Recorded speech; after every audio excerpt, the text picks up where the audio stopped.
Mister perfectionist Aamir खानचा बहुचर्चित दंगल हा चित्रपट शुक्रवारी प्रदर्शित झालाय आणि 3 दिवसात तब्बल 100 कोटींचा गल्ला त्याने कमावलेला आहे. कुस्तीवर आधारित या चित्रपटाला बॉक्स ऑफिसनं डोक्यावर घेतलं. पण हा चित्रपट कसा घडलेला आहे त्याचे रंगतदार किस्से आमिरसह टीम दंगलने सांगितलेत. पाहूया आमिर खानची ही एक्सक्लूसिव मुलाखत. नमस्कार, मैं हूं दिबांग और मेरे साथ दंगल की टीम है. सबसे पहले मिलिए आमिर खान से. मिस्टर परफेक्शनिस्ट हैं, अब बॉक्स ऑफिस के चैंपियन भी हैं. 106 करोड़ का आंकड़ा हो चुका है. 42.4 करोड़ मुझे बताया गया कि हाईएस्ट है एक दिन का. 348 करोड़ पीके का हाईएस्ट है फिल्मों का. आप ये देखकर ये कितनी दूर आपको लग रहा है ये फिल्म जाएगी, अगर मैं आपसे पूछूं ऐसे? एक्चुअली मैं आपको ये बताऊं कि न सिर्फ मैं लेकिन हम सब बहुत ही खुश हैं कि जो जज्बातों से हम गुजरे जब हम फिल्म बना रहे थे और जब मैंने कहानी सुनी, तो मुझे बड़ी खुशी होती है जब मैं लोगों के रिस्पांस पढ़ता हूं. आजकल तो सोशल मीडिया पे लोगों के रिस्पांस आप डायरेक्टली पढ़ सकते हैं, देश भर से, दुनिया भर से. तो जिस किस्म के रिस्पांस आ रहे हैं, लोगों को इतनी पसंद आ रही है और जो जज्बात लोग जाहिर कर रहे हैं उससे हमको बहुत खुशी हो रही है. और आंकड़े जो हैं वो हमें बताते हैं कि कितने ज़्यादा लोग देख रहे हैं, लेकिन आंकड़े ये नहीं बताते कि लोगों को कितनी पसंद आ रही है. तो as creative people I think we at least I get more satisfied जब मुझे लोगों के रिएक्शंस इतने स्ट्रांग और पॉजिटिव आते हैं, तब मुझे जो खुशी होती है वो आंकड़ों से नहीं होती. मैं आपको कुछ समय बाद मिल रहा हूं. ये शायद आपका जो लुक है वो फिल्म की वजह से ये नहीं, ये दंगल में मेरा लुक ये नहीं है. दंगल में तो दंगल में मैंने देखा कि आपने बहुत वेट गेन कर लिया. जी. ये जो वेट गेन करना है जी, ये कितना आसान, कितना मुश्किल, कितना खतरनाक होता है? वेट गेन करना तो इतना मुश्किल नहीं होता है आमतौर पे. आप जो चीजें जिनमें कैलोरी ज्यादा होती हैं, मिठाई, आइसक्रीम, समोसे, हाई कैलोरी की चीजें आप खाएं और ज्यादा खाएं, जितना आप खा सके खाएं, तो आपका वेट बढ़ जाएगा. घटाने में दिक्कत होती है, तो मुझे काफी मशक्कत करनी पड़ी 5 महीना वेट कम करने में. तो वो तो खैर हो गया. बट ये जो आप लुक के बारे में पूछ रहे थे, ये अगली जो मैं फिल्म शूटिंग करूंगा, ठग्स ऑफ हिंदुस्तान. अच्छा. मेरी पहला मौका है मेरा अमित जी के साथ काम करने का. उसके लिए मैं तैयार हो रहा हूं. नीतीश तिवारी हमारे साथ फिल्म के डायरेक्टर हैं. आपको क्यों लगा कि आमिर खान इस फिल्म के लिए हां कर देंगे? मैं सिर्फ उम्मीद कर सकता था कि जब सर ये फिल्म की स्टोरी सुनेंगे तो हाँ बोलेंगे. जिस तरह से हमने ये कहानी लिखी थी और जिस तरह का ये सब्जेक्ट था, उससे लग रहा था कि ये फिल्म और भी ज़्यादा मीनिंगफुल हो जाएगी अगर इससे सर का नाम जुड़ जाएगा. तो सबसे पहला नाम जो मेरे जहन में आया था जब मुझे पूछा गया था कि प्रैक्टिकलिटी साइड में रख लो, लेकिन अगर सोचने को बोला जाए कि किसको आप कास्ट करना चाहेंगे महावीर सिंह जी के रोल में, तो सबसे पहला नाम मेरे दिमाग में आमिर सर का ही आया था. और थैंकफुली आमिर सर के बाद हमें किसी और नाम को सोचने की ज़रूरत ही नहीं पड़ी, क्योंकि आमिर सर को स्टोरी बहुत पसंद आई थी. आपने कहा जिस तरह से हमने लिखा था, आप कोई एक चीज़ बता सकते हैं जिससे आप लगा कि ये चीज़ है जो मैं आमिर खान को बताऊंगा तो उनको बड़ा पसंद आएगा, या उनके बिल्कुल दिल में घुसेगी ये बात? ऐसी कौन सी बात थी? एक चीज़ जो हमने बहुत ही कॉन्शियसली लिखी थी फिल्म में, इस तरह के सब्जेक्ट जो होते हैं वो normally they tend to get little heavy. हम लोग लिखते वक्त एक बात बहुत ध्यान में रखे थे कि जितनी भी कोशिश की जाए इसको लाइट हार्टेड वे में प्रेजेंट किया जाए. आई थिंक वो शायद एक ऐसी चीज़ थी जो आमिर सर को सबसे ज़्यादा पसंद आई, क्योंकि लोग एक इंपॉर्टेंट मैसेज भी मिलेगा लोगों को, एट द सेम टाइम वो लोग एंटरटेन भी होंगे. तो वो चीज़ मुझे लगता है कि हमारा तुरुप का पत्ता थी आमिर सर को कन्विंस करने के लिए.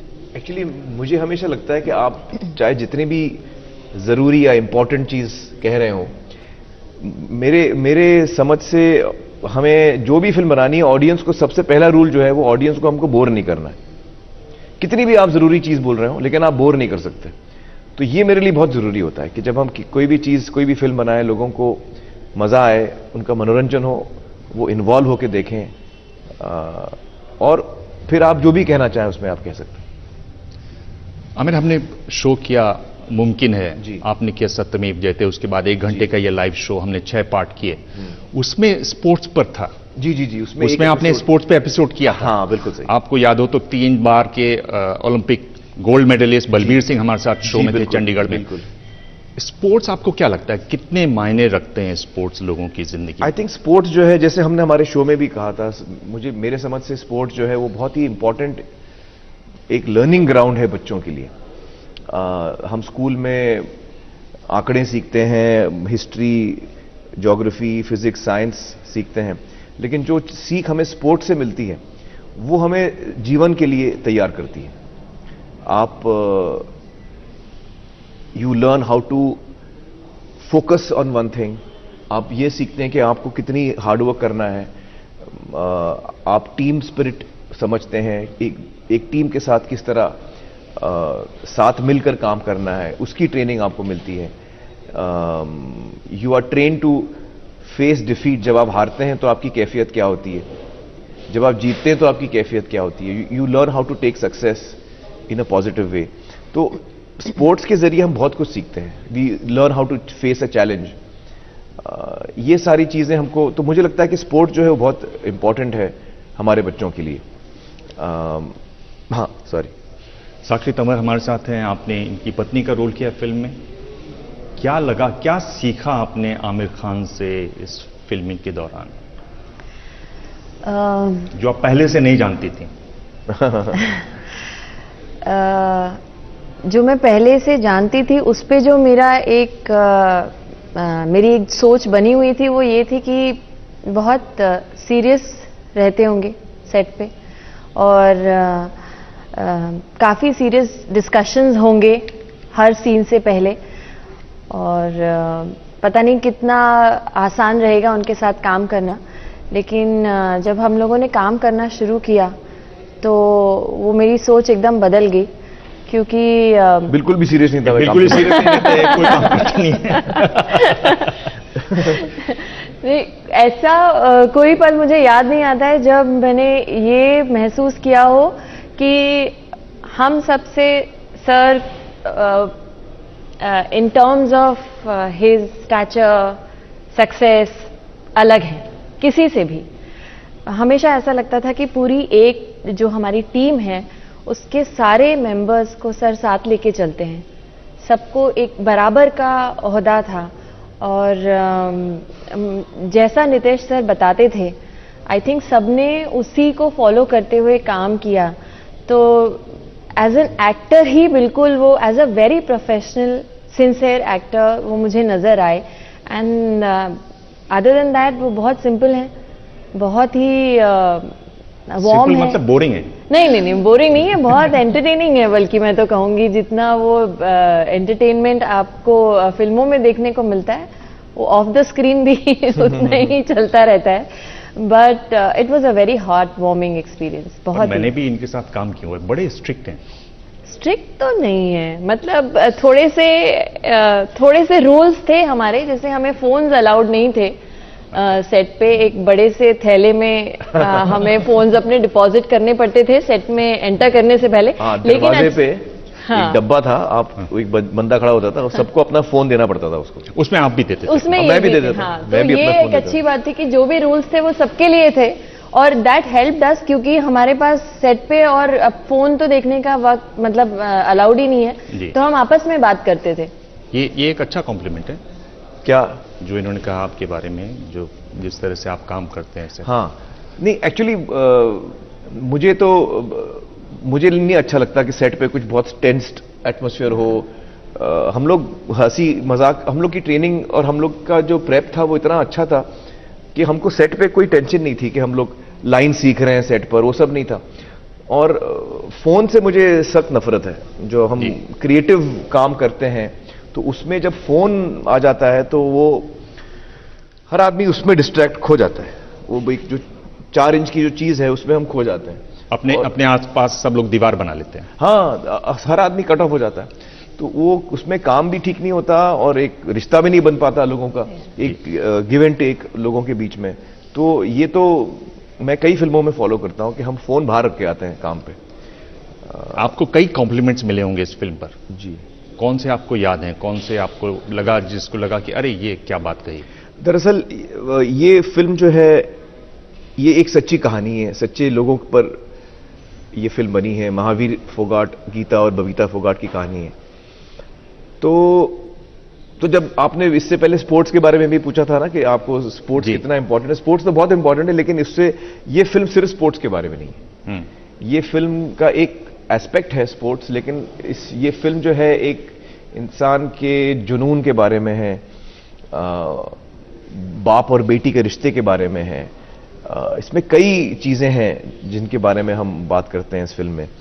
और चूंकि ये फिल्म जीते जागते लोगों के बारे में है और मैं महावीर जी का किरदार निभा रहा हूं, जी। तो हमारे लिए सबसे बड़ी चीज ये थी कि जब गीता, बबीता और महावीर जी फिल्म देखें तो उनको कैसे लगेगी। हाँ। क्योंकि हमने उनकी जिंदगी पर फिल्म बनाई है। हमने तो अपने हिसाब से जैसे हमको सही लगा हमने किया है, लेकिन जब वो देखेंगे अपनी कहानी पर्दे पे तो उनको क्या लगेगा? उनको लगेगा कि हाँ हमने सही दिखाया है, उनको लगेगा कि नहीं यार मैं ऐसा थोड़ी था। तो वो मुझे बड़ी फिक्र थी। तो उनका कॉम्प्लीमेंट क्या था? तो इस फिल्म में जब आपने पूछा कि सबसे इंपॉर्टेंट कॉम्प्लीमेंट क्या था, ये हमारे लिए महावीर जी, गीता और बबीता का रिएक्शन सबसे इंपॉर्टेंट था। और जब उनके लिए हमने स्क्रीनिंग रखी और महावीर जी जो थे उनके आंखों में आंसू आ गए फिल्म देख के, गीता बबीता भी बहुत इमोशनल हो गई, तीनों रो रहे थे। और इसके अलावा जब हम खड़े होकर देख रहे थे तो मैं देख रहा था कि लास्ट के क्लाइमैक्स में जो पर्दे पे गीता है वो एक बहुत ही अच्छा दाव लगाती है, और जो असली गीता जो फिल्म देख रही है वो ताली मारने लगी देखकर। तो हमें बड़ी खुशी हुई कि वाकई ये फिल्म उनको अच्छी लगी है, जज्बातों के तौर पे, टेक्निकली, जो क्योंकि वो तो इतने अच्छे रेसलर हैं, अगर वो देख के कहें कि यार ये ऐसी रेसलिंग थोड़ी हम करते हैं, इससे तो हम कहीं ज्यादा बेहतर करते हैं, तो हर डिपार्टमेंट में उनको ये फिल्म इतनी अच्छी लगी, तब जाके हमको तसल्ली हुई। And that was the most important compliment for us. जी। एक आपको और कॉम्प्लीमेंट मिला, आपके बहुत सहयोगी हैं, उन्होंने कहा कि ये फिल्म जो है ये सुल्तान से भी अच्छी है, मेरे परिवार वालों ने देखी है। और उन्होंने कहा कि वो आपको पर्सनली तो बहुत आपसे मोहब्बत है, हाँ। लेकिन प्रोफेशनली आपको हेट करते हैं। सलमान खान ने ऐसा कहा। नहीं, सलमान ने ऐसा कहा है, वो ये उनका प्यार है, ये उनकी मोहब्बत है। और मैंने उसका जवाब भी दिया, क्योंकि उन्होंने ट्वीट किया था इसके बारे में। तो उन्होंने कहा कि I love you personally but I hate you professionally. जी। तो मैंने कहा आपके हेट में मुझे बहुत प्यार फील हो रहा है। हाँ, और जाहिर है ये उनका बड़प्पन है जो उन्होंने ये मैसेज भेजा है हमको, बहुत ही प्यार भरा। और उसके 1 या 2 दिन बाद उन्होंने फिल्म देखी है और उन्होंने मुझे फोन किया 3 बजे रात को। मैं उस वक्त सो रहा था। बड़े हफ्तों के बाद मुझे नींद आई। तो इत्तेफाक से अभी तक मेरी बात नहीं हुई है। तो आज मैं फिर ट्राई करूंगा इंटरव्यू के बाद उनसे बात, लेकिन उनका मैसेज आया कि उनको बहुत पसंद आई फिल्म, एक्टिंग पसंद आई, चारों लड़कियों का काम पसंद आया जी। जिस तरह से नितिश सर ने फिल्म बनाई है, जो स्क्रिप्ट लिखी है, हर चीज उन्होंने उसके बारे में हमें मैसेज भेजा है। जी। और हमारे साथ जायरा वसीम और सुहानी भटनागर भी हैं। आप जानते थे ये आमिर खान हैं? आपको टाइम लगा इनसे बातचीत शुरू करने में? हालांकि ये बहुत मिलनसार हैं, पर आपको अपनी तरफ से कैसा लगा? मैंने जब ऑडिशन दिया था जी। तो मैं फर्स्ट डे ऑडिशन दिया था और फिर अचानक हमें पता नहीं था कि हमें सेकेंड डे आमिर सर से मिलना है।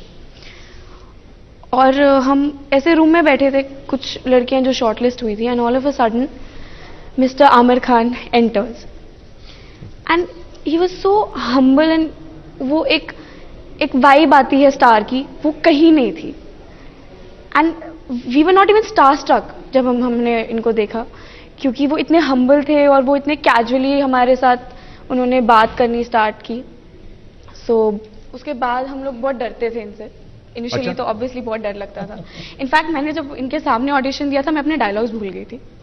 तो मुझे तो लगा भी नहीं था कि मैं सेलेक्ट भी होगी। मैं तो अपने डायलॉग्स भूल रही हूँ, इनको मैं पसंद भी आऊंगी कि नहीं। बट धीरे धीरे ही हैज दिस वाइब वेयर ये किसी के साथ भी कनेक्ट कर सकते हैं। और वो ये इस तरह बात करेंगे कि दूसरा बंदा इतना कंफर्टेबल हो जाएगा, उसकी वो जो एक हेजिडेंट है कोई इंसान, वो धीरे धीरे खुलने लग जाएगा और बहुत कंफर्टेबल हो जाएगा उनके साथ। आपको क्या लगा? एक्चुअली जब हमारा ऑडिशन हुआ देन उसके बाद एक राउंड था जिसके अंदर हमें पता था कि हमें आमिर सर के साथ ऐसे कुछ सीन्स करने पड़ेंगे। सो हम भी कैजुअली बैठे थे और then suddenly sir came and for 2-3 seconds मेरे को थोड़ा मुश्किल हुआ उनको रिकॉग्नाइज करने में, क्योंकि उनका पूरा लुक चेंज हो गया था। जैसे हमने उनको पीके में देखा था वैसे बिल्कुल उनसे अलग थे। उनका वेट पुट ऑन था और थोड़ा बहुत अच्छा मतलब उनका ट्रांसफॉर्मेशन हो गया। बहुत अच्छा मतलब बहुत ही भद्दा लग रहा था। मैं वो ये कहने की कोशिश कर रही है, रोली पोली पापा लग रहे थे। इसी एंगल से मैं आमिर खान नहीं लग रहा था। उसके बाद फिर जब वो बैठे और बहुत बहुत कंफर्टेबली हमसे हमारे को बहुत कंफर्ट करने का वो किया।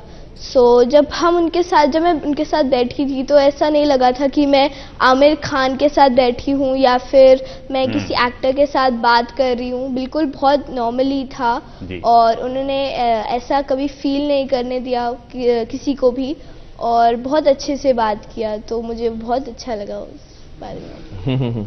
आमिर, अब ये फिल्म आ गई है बॉक्स ऑफिस पे तो धमाल करेगी। मैं आपसे पूछ रहा हूँ जी, कैसा अवार्ड फंक्शन हो जिसमें आमिर खान जाना चाहेंगे या जाएंगे? नहीं, आप अवार्ड, मैं ये नहीं पूछ रहा हूं कि आप क्यों नहीं जाते हैं, मैं ये नहीं पूछ रहा हूं कि अवार्ड फंक्शन में क्या होता है, मैं ये पूछ रहा हूं कि कैसा फंक्शन हो जिसमें आप जाना चाहेंगे। अवार्ड से आप मुझे दूरी रखिए। नहीं, कैसा हो जिसमें आप जाना चाहेंगे? नहीं, मैं नहीं जाना चाहूंगा जैसा भी हो। मैं सच में ये फील करता हूं कि मेरे लिए सबसे बड़ा जो अवार्ड है ना वो ऑडियंस का रिएक्शन है। जब ऑडियंस को इतनी पसंद आती है फिल्म और उनके जो रिएक्शन इतने जज्बाती आते हैं हमारी तरफ।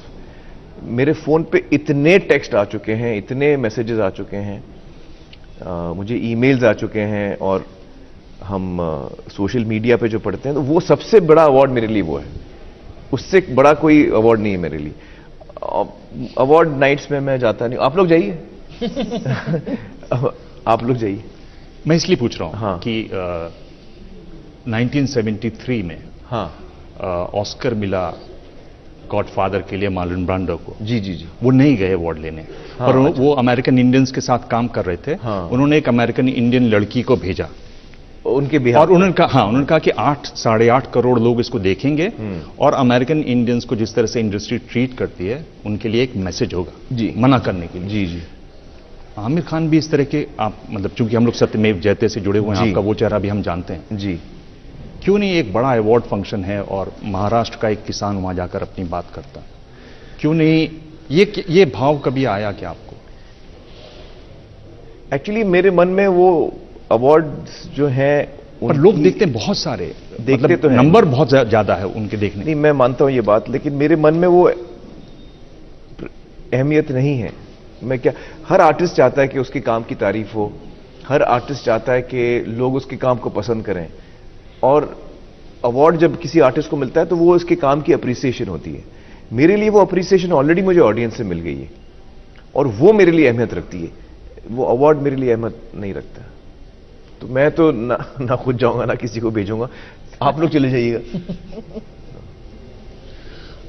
आपने क्या देखा आमिर खान में जो वो काम कर रहे थे, जिस तरह से काम करते हैं, कैसे आप उसको पढ़ते हैं, कैसे आप देखते हैं एज एन एक्टर? हाँ, मतलब मैं एक्सपेक्टेशंस लेके तो गया था, एक आपके दिमाग में परसेप्शन है कि आमिर खान जो हैं वो इतने पैशनेट हैं, लेकिन सर ने मेरे एक्सपेक्टेशंस को इतना एक्सीड कर दिया कि एक डायरेक्टर उससे बेहतर और कुछ मांग नहीं सकता है। मतलब मैं अब उस डिटेल में नहीं जाऊंगा, वो सबको मालूम है कि सर ने वेट पुट ऑन किया, हरियाणवी सीखी, रेसलिंग सीखी, खुद इंजर्ड हुए, 2 साल अनडिवाइडेड अटेंशन दिया। ये तो बहुत बड़ी बातें हैं। मैं आपको सर का पैशन छोटे से छोटे लेवल तक दिखता है। वो एक छोटा सा एग्जाम्पल आपको बताऊंगा जो ज़्यादा लोगों को मालूम नहीं है। अगर कैमरा सर के ऊपर लगा हुआ है तो जाहिर है सर वहाँ पर खड़े होकर अपना शॉट देंगे। लेकिन जब हम सर के पीठ के पीछे जाके, सपोज साक्षी मैम और सर का शॉट चल रहा है, तो सर के पीठ के पीछे गए, जहां पर हम लोग बॉडी डबल भी खड़ा कर सकते हैं और यहां पर कैमरा लगा के किसी को नहीं मालूम पड़ेगा। जी, साक्षी वो मैम, shoulder- आपको लगेगा साक्षी मैम जो है वो आमिर सर के साथ बात कर रही हैं, जी, लेकिन उन शॉट्स में भी हमने कभी बॉडी डबल को यूज नहीं किया। सर का चेहरा भी नहीं दिखता था, सिर्फ एक बॉडी का थोड़ा सा हिस्सा अगर दिख रहा है तब भी सर वहां पर खड़े होते थे और अपना शॉट देते थे। वो चाहते तो नहीं दे सकते थे, जी। लेकिन इससे क्या होता है कि आपके जो साथ में जो काम कर रहे हैं उनके परफॉर्मेंस पे बहुत फर्क पड़ता है, क्योंकि वो सामने वाला अगर रिएक्ट कर रहा है तो आपके परफॉर्मेंस से रिएक्ट कर रहा है, परफॉर्मेंस के ऊपर रिएक्ट कर रहा है। वो बॉडी डबल से आपको कभी परफॉर्मेंस नहीं आएगा। तो आपको जितनी भी बहुत खूबसूरत एक्टिंग इन सब बच्चों की और साक्षी मैम की और बाकी कलाकारों की जो मिली है, उसमें इनके टैलेंट के अलावा सर का भी एक बहुत बड़ा योगदान है, क्योंकि उन्होंने वो स्टिमुलस प्रोवाइड किया। वो योगदान तो इन्होंने भी दिया मुझे, बिल्कुल, सबने दिया है। क्योंकि जब मेरा शॉट होता था वो टाइम पे ये लोग मुझे क्यूज देते थे। तो लेकिन मेरे लिए ये बड़ी बात नहीं है, मतलब ये तो नॉर्मल बात है। अगर मैं नहीं खड़ा रहूंगा वो अब नॉर्मल चीज है। नहीं, बट सर इसमें लाइक वो कमिटमेंट वाली बात एक बिल्कुल निकल के आती है कि बिल्कुल, ये जो आपने शब्द इस्तेमाल किया, कमिटमेंट वाली बात इसमें। पर इनका जो स्टाइल है, मैं इनका एक हाल का इंटरव्यू देख रहा था और पता नहीं आप लोगों को बताया कि नहीं, ये कह रहे थे उस इंटरव्यू में कि मुझे जब कोई कैरेक्टर देखना होता है, मैं समझता हूं कि ये कोई जानवर है, जानवर से मैं उसको इक्वेट करता हूं। और ये बात कर रहे थे अमिताभ बच्चन को कैसे देखते हैं, तो जो इंटरव्यू कर रहे थे उन्होंने कहा कि वो हाथी की तरह हैं, इन्होंने कहा कि हाँ वो लायन की तरह हैं। मैं आपसे पूछ रहा हूं कि जब आप खुद को देखते हैं, आप कौन से एनिमल से इक्वेट करते हैं? खुद को पर्सनल लाइफ में हाँ, या जैसे आप हैं। पर्सनल लाइफ हाँ, पता नहीं, मैं सोचा नहीं मैंने। What do you think sir, personal life में मैं किस किस्म के एनिमल को रिजेंबल करता हूँ? पर्सनल लाइफ या प्रोफेशनल? प्रोफेशनल तो I can tell you, She's saying rabbit. Rabbit. Rabbit. Rabbit. He knows everything कि क्या हो रहा है आसपास। अच्छा, रैबिट को हर चीज मालूम होती है। रैबिट को सब पता होता है, हाँ, उस पॉइंट ऑफ व्यू से सब पता होता है। What do you think, sir? Professionally? professionally I think I would equate him to a tiger. Tiger. Yes, yeah, like he commands respect because everyone knows what he is capable of, और he has the power to deliver it, you know. तो वो capability जो होती है, तो मुझे लगता है पर्सनली तो Tiger. प्रोफेशनली तो एक टाइगर के साथ टाइगर का आपने लायन नहीं कहा। आप लाइन जो होता है वो कुछ मुझे टाइगर हमेशा बहुत मैजेस्टिक लगता है, एज अच्छा। Compare to lion. उसमें वो अच्छा वो हरकत है। आप शाहरुख खान को कैसे समझ? अरे बाप रे, आप लोग कहाँ जा रहे हैं? नहीं, आपसे बस एक शाहरुख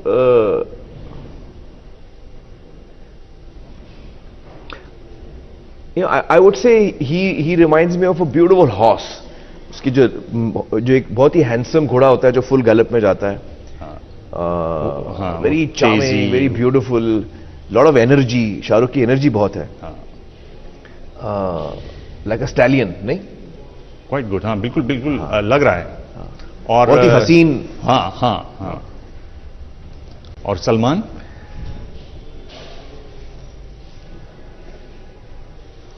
एक्चुअली सलमान, मुझे तो सलमान टाइगर लगता है। सलमान तो है ही टाइगर. हाँ, टाइगर ही है, हाँ, उसका तो नाम ही टाइगर है। एक था टाइगर। एक तो टाइगर. वो है ही टाइगर के. टाइगर। हाँ, tiger, I would say tiger. Sakshi, ये नया साल आने वाला है, आपका कैमरा इधर है, अगर आप दर्शकों को कहना चाहें हरियाणवी में फिल्म के बारे में, नए साल के बारे में। मैं तो सिर्फ यही कहूंगी कि यो कहानी सिर्फ इन छोरियों की कुश्ती की ना है, यो कहानी है हमारे विचारों की, हमारी सोच की, पुरानी सोच की, छोटी सोच की, जिससे हमने रोज लड़ना है, और लड़ना ही नहीं, जीतना भी है। नया साल मुबारक हो। वाह, वाह। आप ट्राई करेंगी हरियाणवी में कि थोड़ा बहुत? हम सभी दंगल वासियों की तरफ से आप सभी को बहुत नए साल की खूब मुबारकें. That's all I can say in Haryanvi. I don't think so. मैं कुछ बोल सकती हूँ. I will have to make up a sentence. कोशिश कर, या आप सोचिएगा। मैं तो सभी को नए साल की मुबारकबाद देना चाहूँगा, और हम सब की ज़िंदगी में खुशियाँ हों, और अमन हो, यही दुआ है मेरी। जब आप ये कैरेक्टर करते हैं, ये मैं आपसे सवाल बहुत सालों से पूछना चाह रहा हूँ, आज मौका है तो इसलिए पूछ रहा हूँ। एक हमारा चेस का गेम भी रहता है, पर मैं ये वाला पूछ रहा हूँ कि मैंने पढ़ा एक इंटरव्यू में मर्लिन मोनरो के, उनका last interview, one of her last interview, वो कहती हैं कि जब कोई भी कैरेक्टर आता है तो हमारे अंदर जो सच्चाई है उसको हम सामने लाने की कोशिश करते हैं। जो ली स्ट्रासबर्ग स्कूल में भी ये बात है कि भाई सच्चाई आपको सामने लानी जी, और जो सबसे सच्ची सच्चाई है वो सामने लानी। उनका कि कई बार जब मैं कोशिश करती हूँ तो मुझे लगता है कि मैं फेक हूँ, मैं फोनी हूँ, ये भाव आता है जी। और उनका ये कहना था कि सभी एक्टरों के शायद दिमाग में ये भाव आता हो। क्या ये प्रोसेस है जब आप करते हैं, आपने इसको महसूस किया है, आप गए हैं उस स्टेशन पर? दरअसल मैं कोशिश ये करता हूं कि मैं किरदार के दिमाग को समझूं और उसके मैं एक्चुअली ठीक से इसको समझा नहीं पाता क्योंकि मैं किसी एक्टिंग स्कूल में गया नहीं हूं, तो मैंने अपना खुद का तरीका ढूंढते मैंने बनाया है। और वो ये कि मैं एक तो किरदार के दिमाग को समझना चाहता हूं, उसकी एनर्जी समझना चाहता हूं, महावीर की क्या एनर्जी है और पीके की क्या एनर्जी है, या 3 इडियट्स में रैंचो जो है उसकी क्या एनर्जी है, या तारे ज़मीं पर में निकुम सर की क्या एनर्जी है। तो हर आदमी की एनर्जी एग्जीक्यूट होती है, तो मुझे वो पकड़ना बहुत ज़रूरी होता है, उसके किरदार के दिमाग को समझना ज़रूरी होता है। और फिर जब हम, तो ये तो ओवरऑल बात हो गई, लेकिन जब हम सेट पे होते हैं और हम शॉट दे रहे होते हैं तो मेरी ये कोशिश होती है कि मैं एक सेमी कॉन्शियस स्टेट में रहूं। मतलब ये कि मुझे मेरा दिमाग इतना कॉन्शियस रहे कि मुझे लाइंस याद हों, डायरेक्टर के इंस्ट्रक्शंस याद हों, कैमरामैन ने जो मार्क दिया है वहां तक मैं पहुंचूं, लेकिन उसके साथ साथ आधा मैं कॉन्शियस हूं और आधा मैं खोया हुआ हूं। उस मोमेंट में मुझे खोना है और मुझे वो किरदार उस वक्त के लिए बनना है और वो जो जज्बात उसको महसूस हो रहे हैं वो मुझे महसूस करना है। I want to be in the moment. तो एक सेमी कॉन्शियस स्टेट होता है, आप बह जाते हैं उस मोमेंट में, और तो वो मेरे लिए आइडियल शॉट होता है। वो कभी कभी होता है, कभी कभी नहीं होता है, हर दफा नहीं होता है। You know, sometimes you get into that zone, sometimes you don't, but that is what I try to do. जब ये इस तरह से बता रहे हैं तो लग रहा है कि बड़ा मुश्किल है इनके साथ काम करना। क्या ये कहते हैं कि बार बार टेक करो, यार इस बार जरा वहां तक मैं आया था, उसके बाद वो कहीं मैं खो गया, इस तरह का मैं आपसे जानना चाह रहा हूं, क्या इस तरह की बातें होती हैं? वो बहुत ही प्रोसेस में बहुत ही प्रिपेयर्ड होकर आते हैं। मतलब हरियाणवी की बात ले लीजिए आप, मुझे मतलब मेरी जो एक्सपेक्टेशंस थी, मुझे लगा था कि सर 1 महीने पहले हरियाणवी सीखना शुरू कर देंगे। 1 महीना बहुत लंबा टाइम हरियाणवी जो डायलॉग्स हैं उनके सीखने के लिए। सर ने 4-5 महीने पहले ही चालू कर दिया। अच्छा, हरियाणवी सीखना। उसके लिए क्योंकि मुझे वक्त लगता है। लैंग्वेज इन लोगों ने तो 2 हफ्ते में सीख लिया था, ये लड़कियों ने, मुझे 4 महीने लगे। मैं कुछ गलत बोल रहा हूं? 2 हफ्तों में इन्होंने सीख लिया था हरियाणवी का लहजा, अपनी लाइंस। मेरी एक तो याददाश्त कमजोर है, दूसरा मुझे वक्त लगता है कुछ चीज सीखने में, तो मैं टाइम लेता हूं। मतलब मेरी जो रीडिंग थी है ना, सर बहुत मॉडेस्ट हैं। सर का ये मानना था, मेरे ऐसा मानना है कि जब वो शॉट देने आए तो हरियाणवी उनको सबकॉन्शियसली बॉदर ना करे। It should have become a part of his system, ताकि वो पूरे इमोशंस पे फोकस कर सकें। तो मेरे ख्याल से ये बात बहुत ही इंपॉर्टेंट है सर के लिए कि परफॉर्मेंस में कोई एक्सटर्नल फैक्टर ना है। मतलब आप जब गाड़ी नए चलाते हो तो आप ध्यान में रखते हो कि फर्स्ट गियर में है, सेकंड गियर में। एक बार आप जब एक्सपर्ट हो गए तो आपको ध्यान नहीं रखते आप फर्स्ट गियर में कि सेकंड गियर में। I think he wanted to automatic हो जाता है, ऑटोमेटिक मोड पे जाना चाहते थे हरियाणवी में। आमिर, ये जो लुक वाली जो बात है, जो आपकी फिल्मों में अब आप एक नए लुक में हैं जी, आप बताएंगे इसके बारे में भी, ये जो लुक वाली बात है ये कहां तक मैटर करता है? क्या नहीं, बहुत मैटर करता है। देखिए, मैं शुरू करता हूं दिमाग से कि मुझे किरदार के दिमाग को समझना है, और उसमें से सारी चीजें निकल के आती हैं कि उसका टेम्परामेंट क्या होगा, उसके जेस्चर्स क्या होंगे, वो किस किस्म, उसका हुलिया क्या होगा, फिजिकल हुलिया क्या होगा, वो किस किस्म के कपड़े पहनेगा। तो ये सारी चीजें वहां से निकल के आती हैं। तो फिजिकलिटी जो है बहुत इंपॉर्टेंट। अगर मैं धूम 3 कर रहा हूं और उसमें मेरा किरदार जो है, जो उसका प्रोफेशन है, वो जिमनास्ट है, सर्किस का आर्टिस्ट है, करतब करता है, तो अगर मेरा जिस्म जो है महावीर फोगाट वाला होगा, जो मैंने दंगल में किया है, तो वो मैं कैसे कर पाऊंगा? कर्तव्य जो कैरेक्टर है वो ही has to be very lean muscular. तो आप देख के आपको लगे कि हाँ ये जिमनास्ट है, हाँ, वो बहुत जरूरी होता है। तो उसमें एक सच्चाई आती है, लोग उसमें डूब जाते हैं। तो इसमें देख के लग रहा है कि आप एक रिटायर्ड रेसलर हैं। हाँ, जिनका एक वो देख के लगना चाहिए कि हाँ।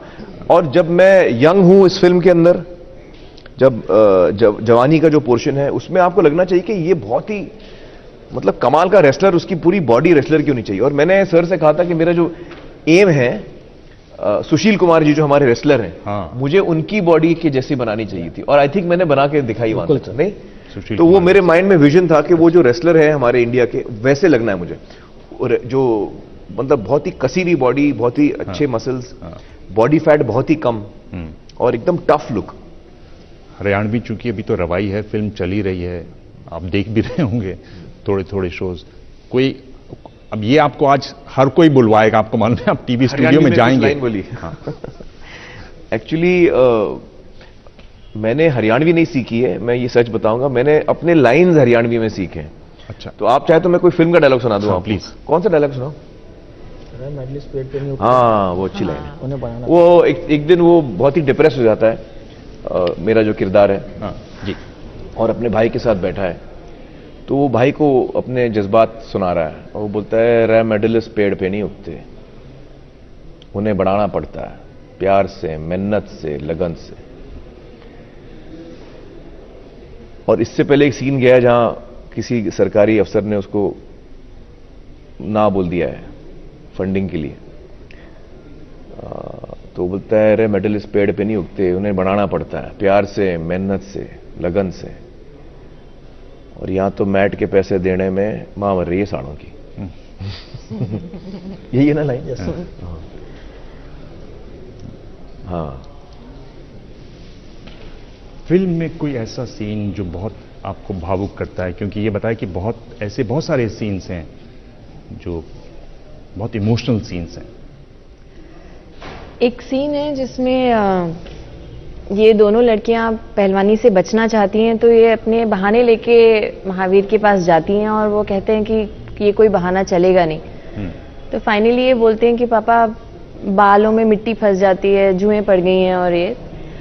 तो अगले दिन सुबह नाई बुलवाया गया घर पे, और इनके बाल कटने हैं।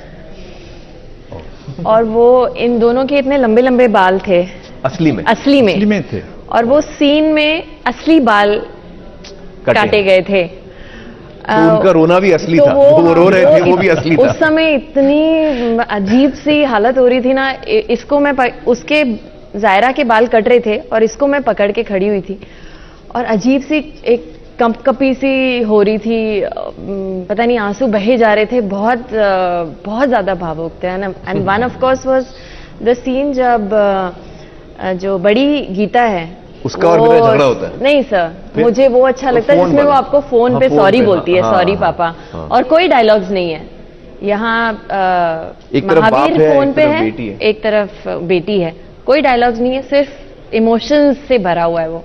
I think I just love these two scenes. मैं जानता हूं बहुत इमोशनल हो जाते हैं जब इस तरह के सीन देखते हैं, या बोलते बोलते भी मैंने आपको सुना हुआ जब हम शो कर रहे थे।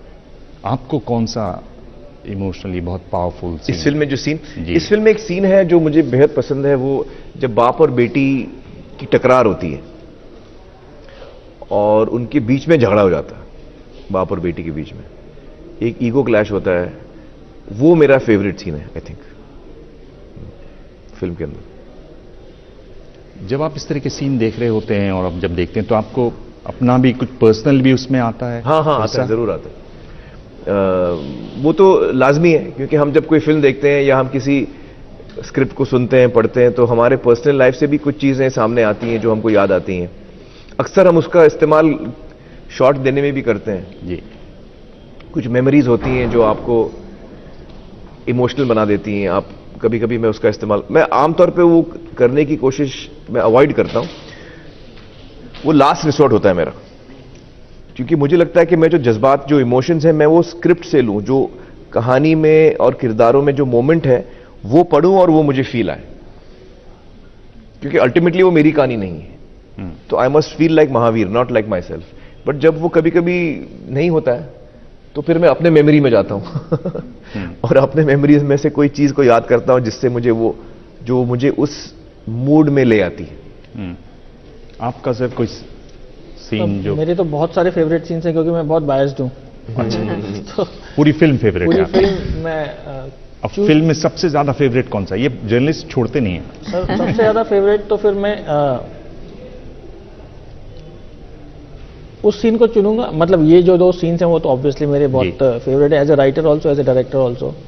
बट एक सीन है जो मुझे अभी भी गूज बम्स देता है, यू नो, और वो शायद विक्ट्री है, यू नो, ग्राफ को करेक्ट करने में। फाइनल मैच खत्म होने में 10 सेकंड बाकी हैं, गीता जीत पाएगी नहीं जीत पाएगी, उसकी एक जद्दोजहद चल रही है। बबीता का एक रिएक्शन है, वो स्टॉप क्लॉक को देखती है, वहां पर 10 से 9 पे जाती है घड़ी, फिर वो वापस अपनी बहन को लड़ते हुए देखती है, एक आंसू उसकी आंख से टपकता है, उसको लगता है कि शायद मेरी बहन हार जाएगी।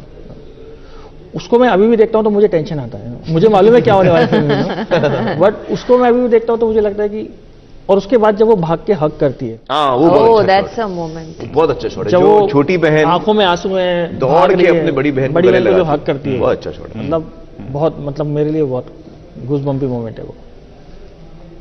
आमिर, अगर आखिरी सवाल के तौर पे मैं आपसे पूछूं, क्योंकि आप दिल्ली में हैं तो, और इस तरह के जर्नलिस्ट आपके साथ हैं, तो ये सवाल बनता है जी कि अगर आपको प्रधानमंत्री से अपील करनी हो कि ये फिल्म, दंगल फिल्म, मेरी फिल्म देखें, आप उनसे 2-3 लाइन क्या कहना चाहेंगे? आप कैमरे पर सीधा अगर कहें। दरअसल मैं एक्चुअली उनको ऑलरेडी लेटर लिख चुका हूं।